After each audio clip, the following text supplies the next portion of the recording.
All right, so today was my third day of trading on my funded Lucid account. Um, and it was a pretty good day. I ended up finishing $775.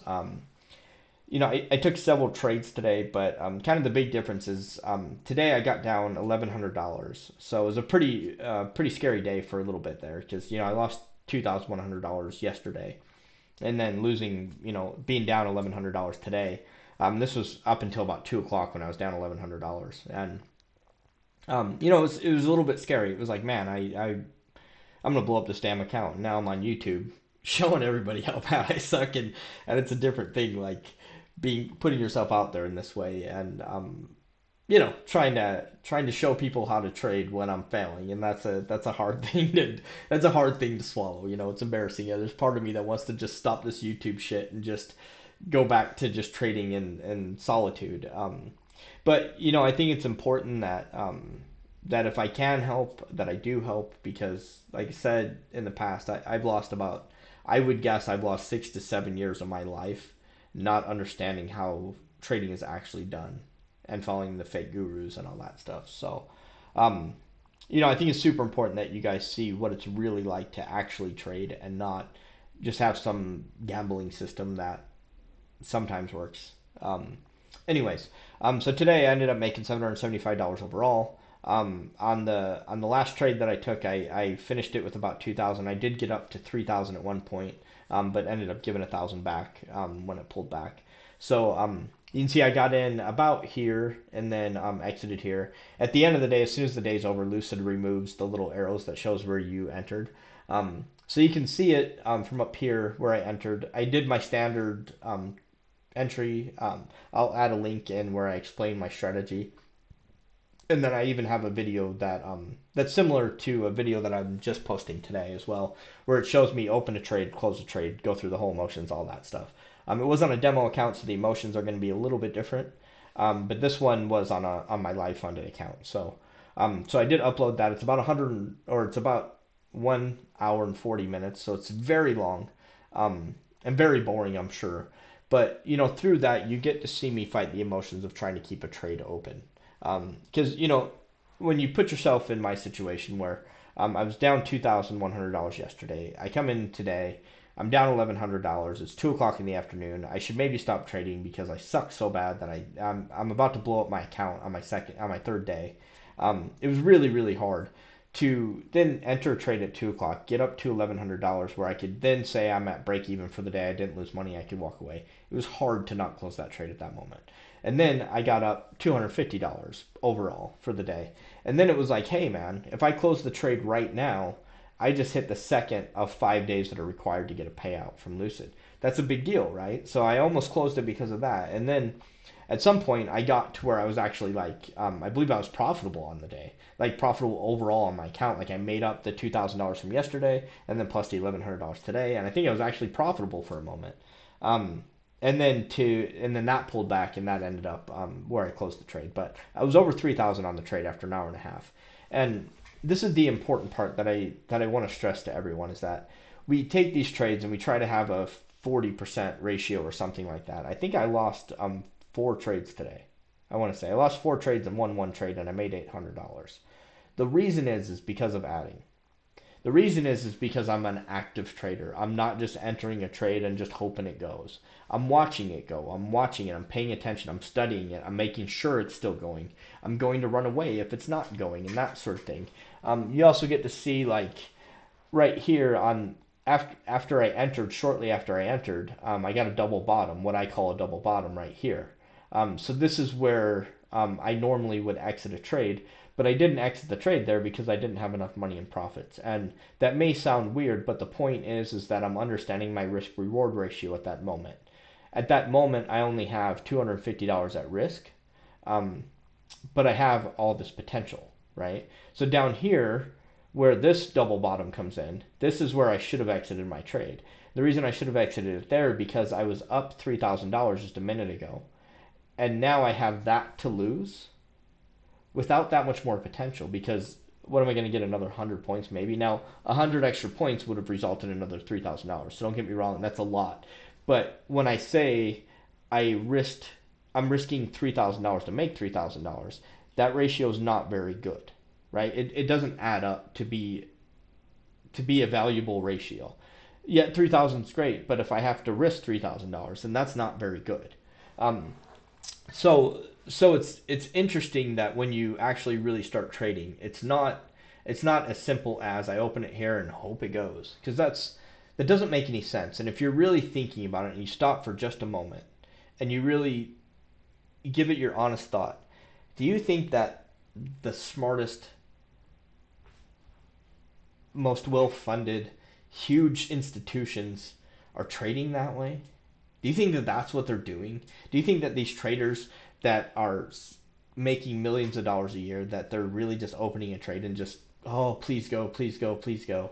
That's not what's happening.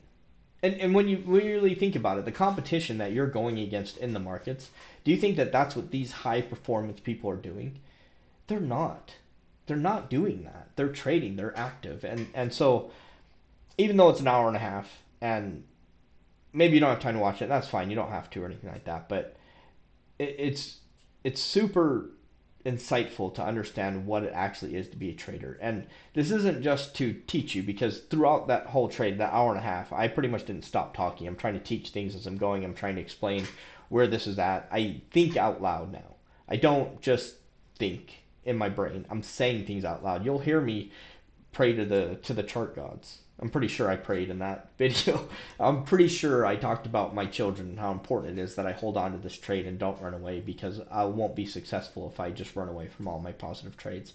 You'll hear me negotiate moving my stop loss when I probably shouldn't have, and it helped me. There's all these different things that go on in this trade that really shows you what it's like to actually be a trader, and how close I was to losing it several times, and how just a slight different decision changes everything. And that's also why I think it's important that you watch, is that you understand that this isn't something you can learn in a course. I can teach you exactly what I do, but when you watch how I do it, you'll understand that it takes experience and it takes my vision to execute it. And with different tools from different people, you can start to build your own strategy. You can start to use your own superpower to become a good trader. And I don't know what your superpower is. Mine's aggression. I'm a very aggressive person. So when it's time to turn up the aggression, I have no qualms about doing it. I will get seriously aggressive to the point that it sometimes hurts me, you know? Um, but maybe you're a more reserved person. Maybe you're more patient than me. So you can take certain setups that are only A plus setups. So you're gonna do really well in those situations where I do terrible in that, because I'm aggressive. It's not what I'm good at. And so I can't be patient like you. I don't have that in me. I have the aggression, and you can't be aggressive like me. And so the important part is that what I'm trying to show you is the thought process of trading, right? And then you have to develop your own plan. Take tools from whatever courses you wasted your money on. I did. I got lots of tools from these courses that I wasted my money on. I paid for a year to watch a community trade. I paid for it up front because that's how I had to do it. I gave him $3,000 so I could watch people trade for a year, and it was beneficial. I mean, I don't trade the way that they trade, but I learned a lot. I watched and I learned, and there's all these little pieces that built my vision of the market, and I can teach you that, and I do. I made a video of it. I show you for free. But if you try to trade it, I guarantee you you're not gonna have the same success that I have. You're not gonna have the same failures that I have either. And so, um, all I'm saying to you is that, like, if you really want to do this, if you really want to be a trader, you have an opportunity to go watch a trade that's an hour and a half of a real trader trading a funded account with real motions and trying his best to make it as big of a trade as possible, but feeling the market and understanding that now is the time to trust my intuition and no more bullshit. I need to get out of the trade. Boom, done. I'm out. And I'm not trying to put myself above anyone, because I'm not above anyone. I'm not a profitable trader yet. But when you watch me trade, you'll understand that I'm not trading the way everybody else is. All these other fake gurus and all this bullshit that's going on on the YouTube. Um, God, I'm so old. I just called it the YouTube. Anyways, if you have the time to check it out, go right ahead. If not, just, plain and simple. The market was heading down. I had a motion, the ABC motion. It pulls back in here, so there was another pullback. It's kind of a weird candle, but we had volume on both sides, on the both sell candles, and then I was able to get in here after an ABC on the 15 second. So if you look, the peak of the pullback produced an ABC with volume. I had to borrow some sugar from this guy. So basically, the high buyer candle had volume. The seller candle didn't really. If it did, it was very minute. So I called that borrowing the sugar from the buyer. So I borrowed his volume to push it down. Pulls back right here, and then it goes through with volume. So that's my ABC with volume is what I call that. And then I didn't totally trust it because I was worried about the 60. The 60 was very powerful. And it also just ended, so it was the last 10 minutes of the 60 minute candle, which is, when it produces the wick a lot of times.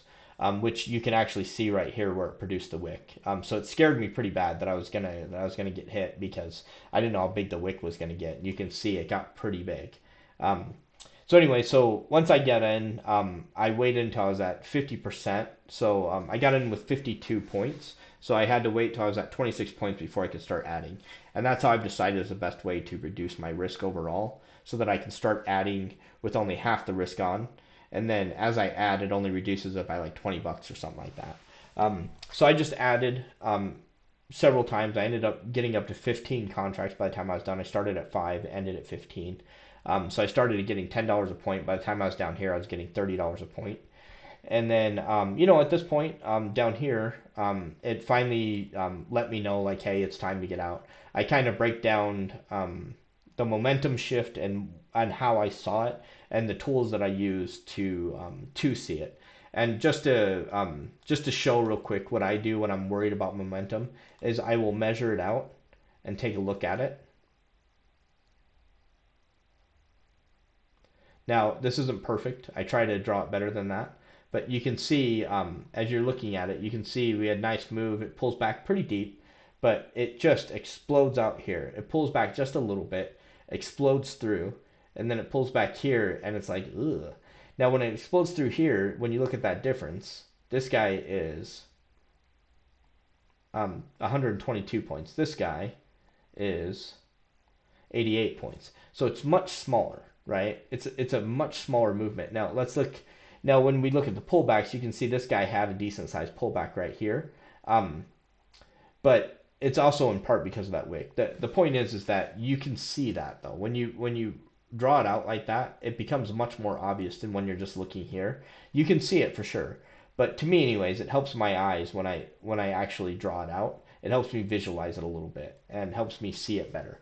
Um, so I was aware that the momentum shifted, that it was slowing down at least, and so I was worried. I was still prepared to continue adding, but I decided that I was at a level that I needed to be wary and get out so that I didn't give it back. If I left it at my normal stop loss, I would have walked away with about $900. So what I did at that point is right at this level, after it went down and came back, during this time I decided I was going to go ahead and move to my 15-second strategy, which is where I just put my stop loss 15 seconds above the most recent high on the 15 second.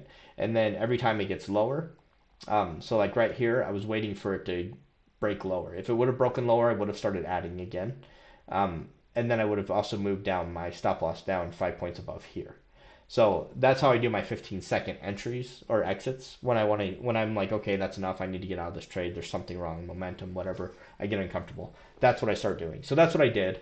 Now also right here though, there was a double bottom. So I'd already decided before that I was going with the 15 seconds. So I was aware that the double bottom came in. But I was like, you know what? I'll just stick with the 15 second in case it wants to go. Because if it wants to go, I can make a lot more money. If not, you can see it's not gonna be a big difference. So I just waited and it ended up hitting me. But yeah, the proper exit, if I didn't change anything, would have been on this double bottom right there. So I would have gotten a slightly better price. I would have made a little bit more money, but not much. Not much. And you can see after that, it did explode through. So it was a good thing I exited, saving myself about $1,000 by exiting when I did. But the other side to that too is that you can clearly see I was at $30 a point at that time. So if we got one more leg like this, that would have been another $3,000, and I would have been adding that whole way. So it could have ended up being another $5,000. Could maybe 4,000. But that's how you get to a $10,000 trade in a couple hours with a small amount of risk comparatively. Um, anyways, that's what it is. That's what it looks like. Yeah, so it's a pretty good day overall. $775. I'm still down overall on my account, as you can see. I'm down about $800, almost $900. But yeah, it was a fun day though. It was nice to see that new strategy of just adjusting how I add a little bit, how much better that helped me. I would say I had about the same amount of losses today. The difference was is that the losses were not as big because I had cut my risk in half before I started adding.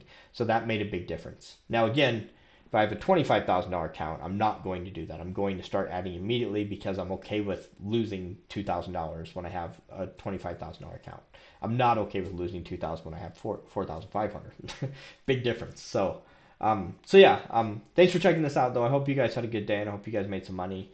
And let's just keep getting better together, guys. Let's go.